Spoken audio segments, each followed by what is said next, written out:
এমনকি এই অন্তর্বর্তীকালীন সরকারটাও বর্তমান সংবিধানে নাই, এবং বর্তমান সংবিধানে এই সরকার অবৈধ। তবে উনি যে সরকার গঠন করেছেন সেখানে অনেক ত্রুটি বিচ্যুতি আছে, দুর্বলতা আছে, কিছু কিছু জায়গায় সংশোধন করা হচ্ছে, কিছু কিছু জায়গায় করা হচ্ছে না। তো রাজনৈতিক দলগুলো কতটুকু শান্তি, কতটুকু স্বস্তি মানুষকে দিতে পারছে সেটার উপরে নির্ভর করছে যে কারা এই 5 বছর চাচ্ছে। 5 বছর অনেকেই চাচ্ছে, কিন্তু ডক্টর মোহাম্মদ ইউনূস তিনি স্পষ্ট করে বলেছেন, মাননীয় উপদেষ্টা বলেছেন যে এই বছরের ডিসেম্বর অথবা আগামী বছর জুন এর মধ্যেই নির্বাচন হবে। উনি বারবার এই কথা পরিষ্কার করেছেন, কিন্তু এই বিভিন্ন দিক থেকে বিভিন্ন কথা আসছে। বিশেষ করে মাননীয় স্বরাষ্ট্র উপদেষ্টা বলেন 5 বছর চাচ্ছে। আসলে কি আগামীতে আমরা কি এক অনিশ্চয়তার দিকে যাচ্ছি যে নির্বাচনটা পিছাতে পারে? এবং অনেকে বলছে এই কথাটাও, অন্তর্বর্তীকালীন সরকার মিন্স যেই সময়টা হাসিনা সরকারের ছিল 2029, এই সময়টাই পুরোটাই এই সরকার থাকবেন। এবং আমরা কিন্তু শুরুতে মাননীয় ধর্ম উপদেষ্টা স্পষ্ট করে বলেছিলেন যে আমরা এই পুরো সময়টাই কমপ্লিট করব। বাস্তবতা আসলে কি, এটা আপনার কাছে জানতে চাচ্ছি। জি, অত্যন্ত আলোচিত একটি বিষয় নিয়ে আলোচনার আলোকপাত আপনি করেছেন আজকে। আলোচনার সূত্রপাতে আমি যেটা বলতে চাই, আপনি নিজেই বলেছেন অনেকেই বলছেন। এই অনেকেই বলার মাপকাঠি কি? এবং ডক্টর ইউনূসকে 5 বছর অনেকেই চাচ্ছেন, স্বরাষ্ট্রমন্ত্রী, স্বরাষ্ট্র উপদেষ্টা আবার এটা বলেছেন, অনেকেই বলছেন। কিন্তু মানুষের চাওয়া পাওয়া বা মানুষ কি বলল কি বলল না, তারা কি রাজনীতিবিদ? আমি নিজেও গত 25 বছর যাবৎ রাজনীতিতে সম্পৃক্ত, কিন্তু আমার রাজনীতিতে আসার উদ্দেশ্য ভোট করা বা নির্বাচন করা। অনেকে বলে যে নির্বাচন করতেই হবে, ক্ষমতায় যেতেই হবে, দায়িত্বে যেতেই হবে, এমপি হতে হবে, মন্ত্রী হতে হবে। আমি অনেকটা ওইখান থেকে একটু পিছিয়ে। আমি মনে করি প্রথম বাংলাদেশের রাজনীতিকে আগে একটা সঠিক জায়গায় নিয়ে আসা উচিত। আমরা খুনাখুনির রাজনীতি, দোষারোপের রাজনীতি, হত্যার রাজনীতি, গুম খুন, এগুলো আমরা দেখেছি। 5ই আগস্টের পরে যে পরিবর্তনটা হওয়ার কথা ছিল, বিশেষ করে রাজনৈতিক দলগুলোর মধ্যে এবং তথাকথিত বড় দলগুলো, কোনো পরিবর্তন কি আমরা দেখেছি? বরং বাংলাদেশের মানুষের মাঝে একটা পরিবর্তন এসেছে। এই বিপ্লবের মধ্য দিয়ে, আন্দোলনের মধ্য দিয়ে তারা নিজেদেরকে পরীক্ষা করতে পেরেছে, যত বড় স্বৈরাচারী হোক না কেন তাকে তাড়িয়ে দেওয়া সম্ভব।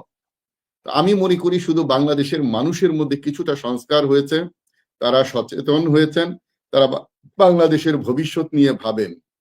আমরা বাংলাদেশে তত্ত্বাবধায়ক সরকার দেখেছি, এখন অন্তর্বর্তীকালীন সরকার দেখছি, অতীতে সামরিক সরকার দেখেছি।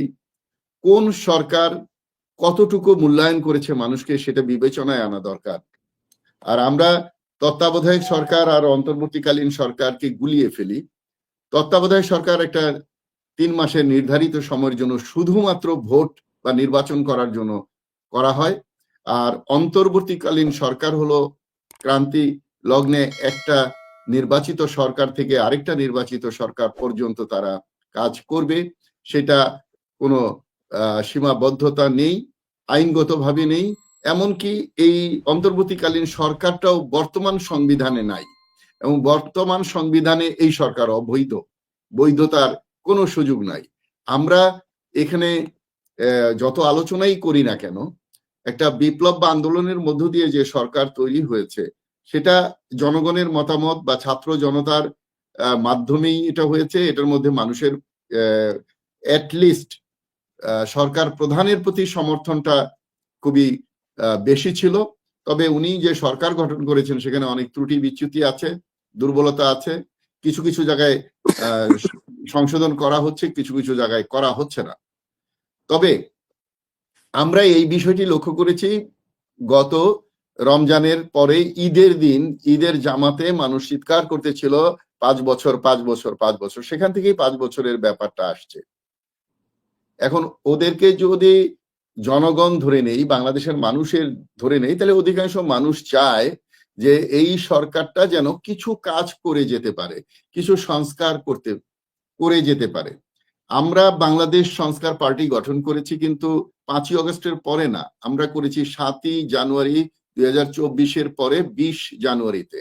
আমরা এই সংস্কার নিয়ে ভেবেছিলাম অনেক আগে থেকেই। আমরা ধরে নিয়েছিলাম যে আগামী 5 বছর আমরা এই দলটাকে গোছানোর সময় পাবো, কিন্তু দুর্ভাগ্য বা সৌভাগ্য কোনটা জানি না, আমরা 8 মাসের মধ্যে সরকারের পতন দেখেছি। এখন জনগণকে মূল্যায়ন করা খুবই প্রয়োজন। জনগণ কি চায় তা বা চায় না, বা তাদের পারসেপশনটা কি, সেটা কিন্তু মিডিয়ার মাধ্যমে, সোশ্যাল মিডিয়া এবং তাৎক্ষণিকভাবে সশরীরে বোঝা যায় মানুষের বডি ল্যাঙ্গুয়েজ থেকে।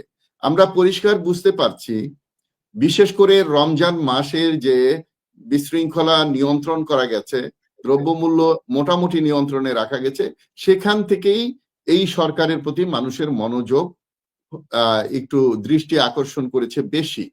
এবং বিগত ঈদগুলোর চেয়ে এবারের ঈদ খুব নিশ্চিন্তে নির্বিঘ্নে মানুষ ঈদ করেছে। আমি ঢাকা শহরে ছিলাম, আমি দেখেছি মানুষ কিভাবে আনন্দ করেছে।